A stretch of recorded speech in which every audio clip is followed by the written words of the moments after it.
Assalamualaikum warahmatullahi wabarakatuh. Di sini kami dari Peleton 5 ingin memberikan pemecahan kami mengenai hasil studi case mengenai COVID-19. Coronavirus Disease 2019 atau yang biasa kita kenal dengan COVID-19 merupakan sebuah penyakit yang ditularkan oleh SARS-CoV-2. Penyakit ini ditularkan dari jenis coronavirus dan penyakit ini ditemukan pertama kali di Wuhan. Setiap hari penyakit ini mengalami perkembangan yang signifikan, terutama di daerah Cina yang kemudian tersebar ke daerah lainnya. Penyakit ini tersebar secara besar pada bulan Januari hingga Februari tahun 2020. Apa itu COVID-19? Awalnya kebanyakan laporan datang dari Hubei dan provinsi di sekitar, kemudian bertambah hingga ke provinsi-provinsi lain dan seluruh Cina.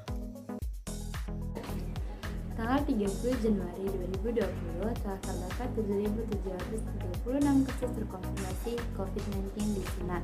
86 kasus lain dilaporkan dari berbagai negara seperti Taiwan, Thailand, Vietnam, Malaysia, Nepal, Sri Lanka, Kamboja, Jepang, Singapura, Arab Saudi, Korea Selatan, Filipina, India, Australia, Kanada, Finlandia, Prancis, dan Jerman.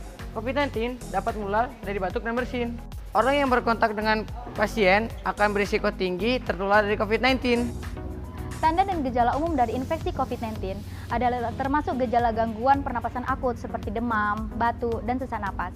Masa inkubasi dari COVID-19 adalah sekitar 5-6 hari. Pada kasus yang parah, COVID-19 dapat menyebabkan pneumonia, gagal ginjal, sindrom pernapasan akut, dan bahkan dapat menyebabkan kematian. COVID-19 pertama kali dilaporkan di Indonesia pada tanggal 2 Maret 2020 sebanyak 2 kasus. Data pada tanggal 31 Maret 2020 menunjukkan bahwa kasus telah terkonfirmasi sejumlah 1.528 kasus dan 136 kasus kematian.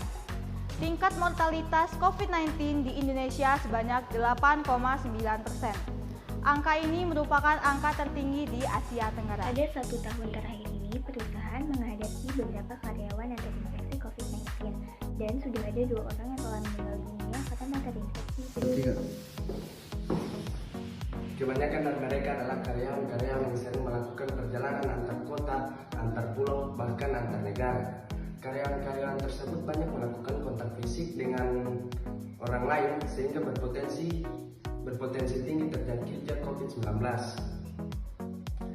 dan secara tidak sengaja tertular kepada karyawan-karyawan yang lain ketika mereka pulang ke perusahaan.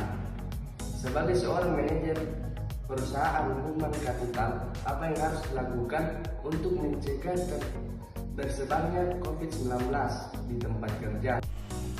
Meminimalisir pekerjaan yang ada di kota dan negara, melakukan swab dan antigen massal kepada seluruh karyawan. Mewajibkan para karyawan vaksin menerapkan protokol kesehatan dalam perusahaan, menerapkan kewajiban membawa bekal, membuat larangan berkelompok di luar jam kerja.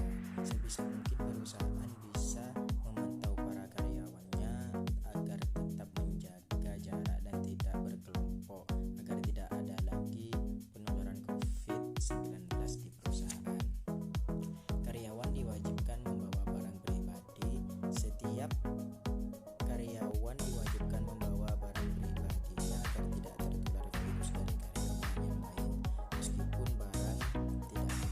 barang tidak itu menjadi pemicu tertularnya virus, alangkah baiknya mencegahnya agar tidak tertular.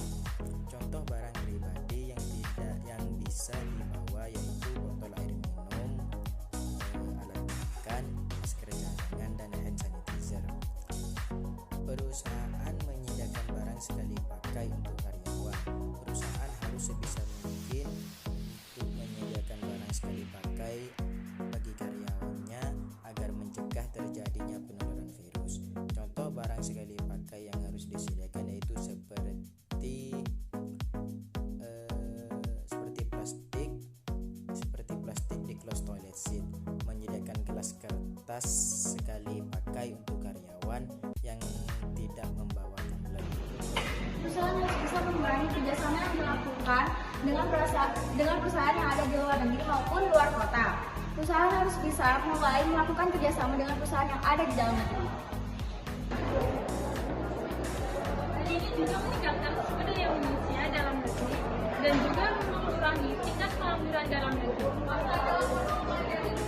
Jika pekerjaan dilakukan di luar kota atau negara yang dibutuhkan, kita bisa mengatasi dengan melakukan rapat atau kerjasama melalui via Zoom ataupun Google Meet. Yang kedua, melakukan PCR dan antigen massal kepada seluruh karyawan.